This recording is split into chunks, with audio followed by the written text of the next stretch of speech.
कभी आपने सोचा है कि वो कौन सी शक्ति है जो सदियों से केदारनाथ मंदिर की रक्षा कर रही है? जब हम इस मंदिर के इतिहास और चमत्कारों में उतरते हैं, तो हर कण में एक रहस्य छिपा नजर आता है। हर किसी के मन में ये सवाल जरूर आता है, आखिर केदारनाथ मंदिर को किसने बनाया और क्यों? क्या वजह थी कि इस स्थान को ही भोलेनाथ का निवास चुना गया? और सबसे हैरानी की बात, यहाँ का शिवलिंग बाकी शिवलिंगों से इतना अलग क्यों है? ये सब सोचते ही दिल और दिमाग में अनगिनत सवाल उठने लगते हैं। लेकिन इन सवालों के जवाब कहीं ना कहीं हमारी आस्था, पुराणों और इतिहास के पन्नों में छिपे हैं। इतना ही नहीं, हजारों साल पहले जब विज्ञान आज की तरह विकसित नहीं था, तब लोगों को ऐसी तकनीक कैसे आती थी जिससे उन्होंने इंटरलॉकिंग जैसी आधुनिक टेक्नोलॉजी का इस्तेमाल करके केदारनाथ जैसा मजबूत मंदिर खड़ा कर दिया। ये कोई सामान्य बात नहीं है, ये तो अपने आप में एक चमत्कार है। सबसे चौंकाने वाली बात ये है कि ये मंदिर लगभग 400 सालों तक बर्फ के नीचे दबा रहा, फिर भी इसे कोई नुकसान नहीं हुआ। सोचिए, वो कौन सी कला रही होगी जिसने इस मंदिर को प्राकृतिक आपदाओं से अडिग बनाए रखा? ये कोई सामान्य इमारत नहीं, बल्कि एक दिव्य रचना है। और वो रहस्य भी कम दिलचस्प नहीं कि जब मंदिर के कपाट हर साल 6 महीने के लिए बंद हो जाते हैं, तब भी वहां जलने वाला दीपक लगातार जलता रहता है। आखिर कौन सी शक्ति है जो इस दीपक को बिना तेल और हवा के भी जलाए रखती है? ये बातें हमें सोचने पर मजबूर कर देती हैं। लेकिन सबसे बड़ा रहस्य तो तब सामने आया जब 2013 की भयानक बाढ़ ने केदारनाथ समेत पूरा इलाका तबाह कर दिया। लाखों की जानें गई, पर मंदिर अडिग रहा। और उसे बचाने वाली वो विशाल चट्टान भीमशिला, क्या वाकई संयोग थी या किसी दैवीय योजना का हिस्सा? चलिए इन सभी रहस्यों की गहराई में उतरते हैं। भारत के उत्तराखंड राज्य में बसा केदारनाथ धाम सिर्फ एक मंदिर नहीं है, ये एक ऐसी जगह है जहां आस्था, इतिहास और रहस्य एक दूसरे से गले मिलते हैं। हिमालय की ऊंचाइयों में स्थित 12 ज्योतिर्लिंगों में से एक ये स्थल अनगिनत श्रद्धालुओं की भावनाओं का केंद्र रहा है। यह मंदिर हर पत्थर, हर दीवार में कोई ना कोई कहानी समेटे हुए है। ऐसी कहानियां जो केवल धार्मिक नहीं, बल्कि वैज्ञानिक दृष्टिकोण से भी चौंकाने वाली है। यही वजह है कि आज भी लाखों लोग बिना मौसम की परवाह किए यहाँ दर्शन को आते हैं। अब बात करते हैं उस काली रात की, 16 जून 2013 की। उस रात जब प्रकृति ने अपना भयानक रूप दिखाया और उत्तराखंड के केदारनाथ क्षेत्र को विनाश में डुबो दिया। लेकिन इसी विनाश के बीच हुआ एक ऐसा चमत्कार जिसने हर किसी की रूह को झकझोर दिया। उस रात भारी बारिश और चौराबाड़ी ग्लेशियर के पिघलने से मंदाकिनी नदी उफान पर थी। पानी के साथ साथ पत्थर और मलबा शहर की ओर बढ़ रहा था। वहां जहां कभी हरियाली थी, अब तबाही का मंजर था। होटल, दुकानें, घर, सब कुछ बह गया।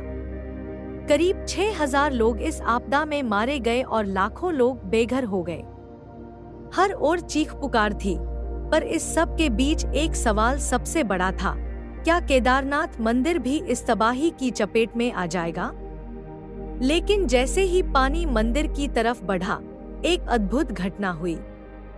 एक विशाल पत्थर जिसे अब भीमशिला के नाम से जाना जाता है, बहते हुए मंदिर के पीछे आकर अटक गया। ऐसा लगा मानो वो पत्थर खुद भगवान शिव का भेजा हुआ रक्षक हो। ये शिला मंदिर के लगभग 50 फीट पीछे रुक गई और बाढ़ के पानी को 2 हिस्सों में बांट दिया।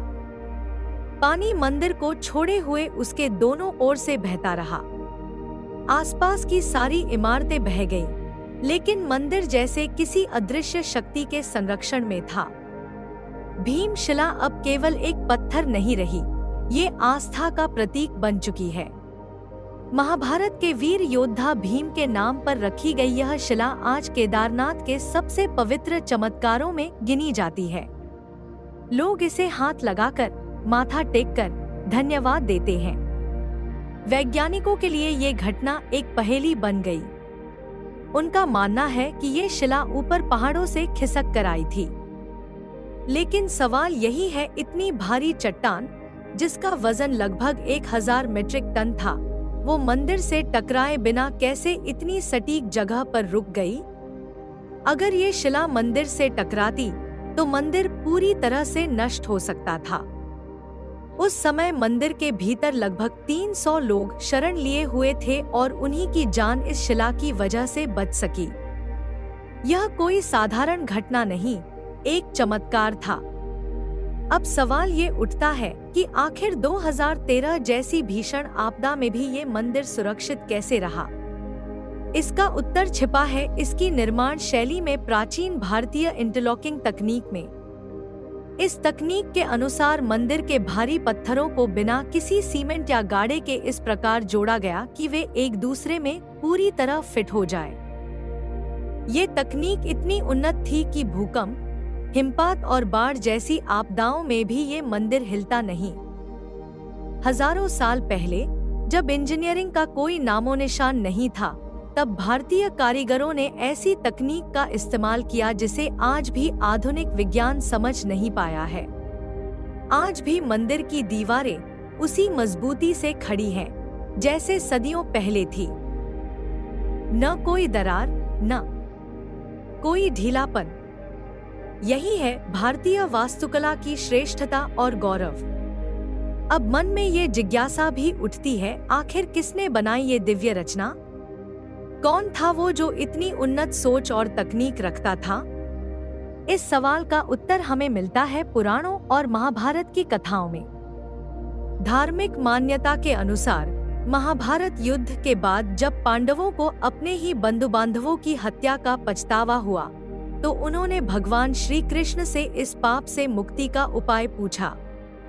श्री कृष्ण ने कहा, पापों से मुक्ति केवल भगवान शिव ही दे सकते हैं। और यही से शुरू होती है केदारनाथ की कहानी। पांडवों ने अपना राज्य त्याग दिया और द्रौपदी सहित शिव की खोज में निकल पड़े।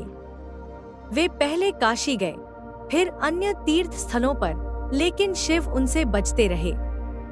अंत में जब पांडव हिमालय पहुँचे, तब भगवान शिव ने नंदी का रूप धारण कर पशुओं में जाकर छिपने की कोशिश की।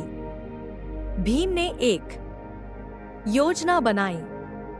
उन्होंने विशाल रूप धरकर अपने दोनों पैर पर्वत के दोनों ओर फैला दिए ताकि कोई भी पशु उनके बीच से न निकल सके। लेकिन शिव जी बचकर निकलने लगे। तभी भीम ने उन्हें पहचान लिया और पकड़ने की कोशिश की। भगवान शिव धरती में समाने लगे, लेकिन भीम ने उनका पिछला हिस्सा पकड़ लिया। इससे प्रसन्न होकर शिव जी प्रकट हुए और पांडवों को दर्शन दिए, उन्हें उनके पापों से मुक्त किया। इसी स्थान पर शिव जी का पृष्ठभाग प्रकट हुआ और पांडवों ने वहीं केदारनाथ मंदिर का निर्माण करवाया। यही कारण है कि केदारनाथ का शिवलिंग बाकी शिवलिंगों से अलग है। वह नंदी की पीठ के रूप में है। मान्यता यह भी है कि भगवान शिव के शरीर के विभिन्न अंग पृथ्वी के अलग अलग भागों में प्रकट हुए, जिससे पंच केदार की स्थापना हुई। मुख रुद्रनाथ में, भुजाएं तुंगनाथ में, नाभि मद्महेश्वर में और जटाएं कल्पेश्वर में। इन पांचों स्थलों में सबसे प्रमुख स्थान है केदारनाथ। केदारनाथ मंदिर केवल एक तीर्थ स्थल नहीं है, यह एक जीवंत इतिहास है। एक ऐसा स्थान जहां आस्था हर सांस में बसती है और रहस्य हर पत्थर में गूंजता है। अब जरा सोचिए, वो मंदिर जो बर्फ के नीचे सदियों तक दबी रही, कैसे आज भी उसी गर्व के साथ खड़ा है। क्या ये सिर्फ पत्थर की ताकत है या फिर किसी दिव्य शक्ति का संरक्षण? विज्ञान कहता है कि कोई भी इमारत अगर इतने वर्षों तक बर्फ के नीचे रहे तो उसका ढांचा कमजोर हो जाता है, लेकिन केदारनाथ आज भी उतना ही अडिग है जितना सदियों पहले था। इस मंदिर की बनावट भी उतनी ही रहस्यमयी है। जो लोग वहां जाकर इस संरचना को नजदीक से देखते हैं, वे इसकी सादगी में छिपी दिव्यता से चकित हो जाते हैं।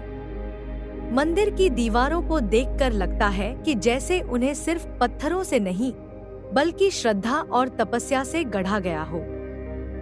अब बात करते हैं उस दीपक की जो 6 महीने तक मंदिर बंद रहने के बावजूद हर बार जलता हुआ पाया जाता है। ना हवा, ना तेल, ना कोई देखरेख, फिर भी उसका जलना जारी रहता है। क्या यह सिर्फ एक संयोग है या किसी अदृश्य शक्ति का प्रमाण? कहते हैं वो दीपक नहीं, बल्कि भक्तों की आस्था की लौ है, जिसे कोई तूफान बुझा नहीं सकता। हर साल जब दरवाजा बंद होते हैं, तो पूरे मंदिर की सफाई कर भगवान को ढेर सारे कपड़े, घी और विशेष जड़ी बूटियों के साथ छोड़ दिया जाता है। फिर दरवाजे बंद कर दिए जाते हैं और अगले 6 महीनों तक मंदिर वीरान रहता है। लेकिन जब फिर से कपाट खुलते हैं, तो सब कुछ वैसा ही पाया जाता है जैसे छोड़ कर गए थे। न कोई जानवर अंदर गया, न कोई प्राकृतिक नुकसान, सब कुछ वैसा का वैसा। अब सोचिए, इतने लंबे समय तक कोई स्थान बंद हो और उसमें कोई बदलाव न आए, क्या ये भी किसी देवी शक्ति का संकेत नहीं है? हमें यह भी नहीं भूलना चाहिए कि यह स्थान 11,000 फीट की ऊंचाई पर स्थित है। यहाँ तक पहुँचना अपने आप में एक तीर्थ है। ऑक्सीजन की कमी, कठोर मौसम और खड़ी चढ़ाई, फिर भी हर साल लाखों श्रद्धालु इस कठिन यात्रा को सिर्फ इसलिए करते हैं क्योंकि उन्हें विश्वास है कि भगवान शिव की उपस्थिति यहाँ महसूस होती है। कुछ लोगों का तो यह भी कहना है कि जब आप केदारनाथ मंदिर के भीतर जाते हैं, तो वहाँ की ऊर्जा कुछ अलग ही होती है। एक ऐसा स्पंदन जो आपकी आत्मा को छू जाता है। वहाँ खड़े होकर जब आप शिवलिंग के दर्शन करते हैं, तो लगता है जैसे समय थम गया हो और आप सीधे दिव्यता से जुड़ गए हों। अब एक और रहस्य की बात करते हैं। जब केदारनाथ की बाढ़ आई, तो मंदिर के आसपास की सारी संरचनाएं बह गईं, लेकिन मंदिर न सिर्फ बचा, बल्कि उसके आसपास बर्फ और पानी को रोकने के लिए प्राकृतिक दीवारें बन गईं। क्या ये भी कोई चमत्कार नहीं था? इतिहास में भी अगर हम देखें, तो केदारनाथ का उल्लेख सिर्फ धार्मिक ग्रंथों में ही नहीं, बल्कि पुरातत्वीय प्रमाणों में भी मिलता है। यहाँ खुदाई के दौरान जो मूर्तियाँ और शिलालेख मिले हैं, वो बताते हैं कि यह स्थान न केवल धार्मिक रूप से बल्कि सांस्कृतिक रूप से भी अत्यंत महत्वपूर्ण रहा है। और इस मंदिर का स्थान ये कोई संयोग नहीं है। जो स्थान चुना गया, वो पूरे हिमालय क्षेत्र में सबसे स्थिर और संरक्षित स्थल है। यहाँ बर्फबारी अधिक होती है, लेकिन हिमस्खलन कम होता है। यहाँ पानी का बहाव होता है, लेकिन बाढ़ से मंदिर का स्थान बचा रहता है। ऐसा लगता है मानो स्वयं शिव ने इस जगह को अपनी तपस्थली के लिए चुना हो। और शायद यही वजह है कि जब लोग वहां पहुंचते हैं, तो सिर्फ दर्शन नहीं करते बल्कि खुद को खो देते हैं। वो कहते हैं ना, केदारनाथ नहीं बुलाते, वहां सिर्फ वही पहुंचता है जिसे शिव बुलाते हैं। यह एक ऐसी यात्रा है जो शरीर से ज्यादा आत्मा के लिए होती है। और आखिर में बात उस सबसे खास चीज की जो केदारनाथ को बाकी सब जगहों से अलग बनाती है, वहाँ की शांति, वहाँ का मौन जो आपके भीतर की आवाज से आपको मिलवाता है, जहाँ हर घंटा, हर मंत्र, हर हवा का झोंका शिव की उपस्थिति का एहसास कराता है। तो दोस्तों, केदारनाथ सिर्फ एक मंदिर नहीं है, यह एक चमत्कार है, एक रहस्य है, और सबसे बड़ी बात, यह एक आत्मिक अनुभव है। जो लोग यहाँ गए हैं, उनका कहना है कि वो पहले जैसे कभी लौटकर नहीं आए। कुछ उनके भीतर बदल गया, शायद वो एक बार शिव से मिलाए। इसलिए अगली बार जब आप केदारनाथ का नाम सुने, तो सिर्फ उसे एक तीर्थ की तरह मत देखिए, उसे एक ऐसे रहस्य की तरह देखिए जो आज भी विज्ञान की समझ से परे है। एक ऐसा स्थान जहां श्रद्धा और शक्ति का मिलन होता है। अगर आपको ये रहस्यमय यात्रा पसंद आई हो तो अपने विचार जरूर साझा कीजिए। क्या आपने कभी केदारनाथ के दर्शन किए हैं या करना चाहते हैं? नीचे कमेंट्स में हमें बताइए। और हाँ, ऐसे ही और अद्भुत रहस्यों की खोज के लिए जुड़े रहिए, क्योंकि हमारे भारत में हर मंदिर, हर स्थान, हर कथा के पीछे छिपा है एक अद्भुत रहस्य जिसे जानना हर आत्मा के लिए जरूरी है। हर हर महादेव।